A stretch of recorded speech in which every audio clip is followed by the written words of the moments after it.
ബന്ധപ്പെട്ട് എനിക്കൊരു ട്രോമ ഉണ്ടായിട്ടുണ്ട്.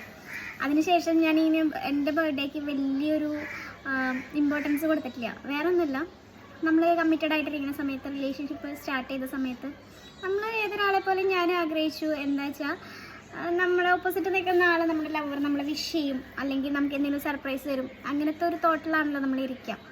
അപ്പോൾ ഫസ്റ്റ് ബർത്ത്ഡേ വന്നു. ആ സമയത്ത് നമുക്ക് മൊബൈലൊന്നുമില്ല, വീട്ടിൽ ലാൻഡ് ഫോൺ ഉണ്ട്. അപ്പോൾ അതിലേക്ക് വിളിക്കും, അല്ലെങ്കിൽ നോർമലി വിളിക്കുന്ന ആളാണ്. അപ്പോൾ നമ്മളിങ്ങനെ രാവിലെ തന്നെ ഇങ്ങനെ വെയിറ്റ് ചെയ്തു. പുലർച്ചെയൊന്നും വെയിറ്റ് ചെയ്തില്ല കേട്ടോ, രാവിലെ വെയിറ്റ് ചെയ്തപ്പോൾ വിളിക്കും, കോൾ വരും എന്നൊക്കെ വിചാരിച്ചിട്ട് കോൾ വന്നില്ല. അപ്പോൾ നമുക്ക് വിഷമമായി, മറന്നോ അങ്ങനെ വിചാരിച്ചു. തിരക്കിലായിരിക്കും, കുറച്ച് കഴിയുമ്പോൾ വിളിക്കും. അങ്ങനെ അപ്പോൾ എൻ്റെ മൈൻഡിൻ്റെ ഇതൊക്കെ മാറി തുടങ്ങി. കാരണം എന്താ വെച്ചാൽ ആദ്യം നമ്മളെ വിളിക്കുന്നുള്ളൊരു ക്യൂരിയോസിറ്റി, എക്സൈറ്റ്മെൻറ്റിലിരുന്നപ്പോൾ വിളിക്കും, വിഷ് ചെയ്യുന്നൊക്കെ അതുണ്ടായില്ല. പക്ഷേ ഇപ്പോൾ എന്ത് പറ്റി, മറന്നുണ്ടാവില്ലല്ലോ. അങ്ങനെ കുറേ ഉച്ച കഴിഞ്ഞു, നമുക്ക് ടെൻഷനായി. അപ്പോൾ അത്രയും നേരം എനിക്കൊരു വാശിയുണ്ടായിരുന്നു, എന്നെ ഇങ്ങോട്ട് വിളിക്കട്ടെ, എന്താ വിളിക്കാത്തതെന്നൊക്കെ വിചാരിച്ചിട്ട്. പക്ഷെ വിളിച്ചില്ല. കുറച്ച് കഴിഞ്ഞപ്പോൾ എനിക്ക് ടെൻഷനായി തുടങ്ങി. എന്തുകൊണ്ടായിരിക്കും ഇയാൾ വിളിക്കുന്നത്? മനഃപൂർവ്വം എന്നെ വിളിക്കാത്തതല്ല, മറന്നിട്ടുമല്ല. അല്ലെങ്കിൽ നോർമലി വിളിക്കുന്ന ഒരാൾ അന്നത്തെ ദിവസം അത്രയും നേരമായിട്ട് വിളിച്ചിട്ടില്ലെങ്കിൽ, എൻ്റെ ഒരു സ്പെഷ്യൽ ഡേ ആയിട്ട് അത്രയും നേരമായിട്ട് വിളിച്ചിട്ടില്ലെങ്കിൽ എന്തോ പറ്റി, ഞാൻ ഇത്രയും നേരമായിട്ട് ഞാൻ ആളെ വിളിച്ചില്ലല്ലോ എന്നൊക്കെ വിചാരിച്ച് ഞാൻ ഈ ആളെ വിളിക്കാൻ തുടങ്ങിയിട്ട് മണിക്കൂറുകളോളം ഞാൻ വിളിച്ചിട്ട് എടുത്തില്ല. എനിക്കാകെ ടെൻഷനായി, ഞാൻ ആരെ വിളിക്കും, ആരെ കോണ്ടാക്ട് ചെയ്യും, അങ്ങനെയൊക്കെ. അത് കഴിഞ്ഞ് ഞാൻ ഒരു 9 മണി രാത്രി 10 മണിയായപ്പോൾ എനിക്ക് കോൾ വന്നു. അപ്പോൾ ഈ പുള്ളിയാണ് അപ്പുറത്ത്, ഹാപ്പി ബർത്ത്ഡേ.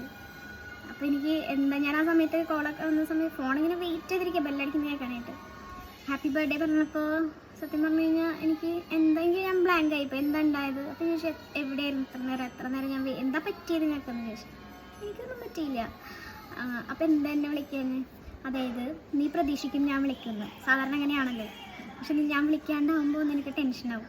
അങ്ങനെ ഇപ്പോൾ ഈ ഒരു ബർത്ത്ഡേ നീ നിൻ്റെ ലൈഫിൽ നീ മറക്കില്ല എന്ന്. അപ്പോൾ എനിക്ക് സത്യം പറഞ്ഞാൽ കരയണോ ചിരിക്കണോ? അപ്പോൾ ആ ഒരു പ്രണയത്തിൻ്റെ ഇതിൽ നമ്മളത് പരിഭവിച്ചു. പക്ഷെ സങ്കടമായി എനിക്ക്. പക്ഷെ അതിന് ശേഷം എനിക്ക് എൻ്റെ ഏത് ബർത്ത്ഡേ വന്നാലും ആ ഒരു ഇൻസിഡൻറ്റ് നമുക്കൊരു ട്രോമ എന്ന് പറയില്ലേ, അതിന് ശേഷം ഞാൻ ഒരുപാട് എക്സ്പെക്റ്റേഷൻസ് ഒന്നും ബർത്ത്ഡേക്ക് വെച്ചിട്ടില്ല. അങ്ങനെ ഒരു കാര്യം ഉണ്ടായി. അപ്പോൾ ഇന്നെൻ്റെ ബർത്ത്ഡേ ആയിരുന്നു. എന്നെ ഒരുപാട് പേര് വിളിച്ചു, വിഷ് ചെയ്തു. ഞാൻ പ്രതീക്ഷിക്കാത്ത ആൾക്കാരെ വിളിച്ചു, ഞാൻ പ്രതീക്ഷിച്ച ആൾക്കാരെ വിളിച്ചില്ല. അങ്ങനെ കുറേ കാര്യങ്ങളുണ്ടായി ഒരു ബർത്ത്ഡേ. അപ്പോൾ ഞാനെപ്പോഴും പറയുന്നത്, ഒരു പ്രായം കഴിഞ്ഞ് കഴിഞ്ഞാൽ നമ്മൾ ഈ ബർത്ത്ഡേക്കൊന്നും വലിയൊരു ഇത് കൊടുക്കില്ല. ചെറുപ്പത്തിലാണ്, കുറച്ചുകൂടി ചെറുപ്പത്തിലാണ് നമ്മൾ ബർത്ത്ഡേ അങ്ങനെ എന്നൊക്കെ പറയാം. ഒരു പ്രായം കഴിഞ്ഞ് കഴിഞ്ഞാൽ നമുക്ക് അത് സാധാരണ ഒരു ഡേ, എനിക്കങ്ങനെയാണ് കേട്ടോ. അപ്പോൾ ഇന്നെന്നെ വിഷ് ചെയ്തു, കുറേ പേര് വിളിച്ച് വിഷ് ചെയ്തു, കുറേ പേര് മെസ്സേജ് അയച്ചു, കുറേ പേര് സ്റ്റോറി ഇട്ടു, സ്റ്റാറ്റസ് ഇട്ടു. അങ്ങനെയിട്ട് എല്ലാവർക്കും താങ്ക് യു സോ മച്ച്.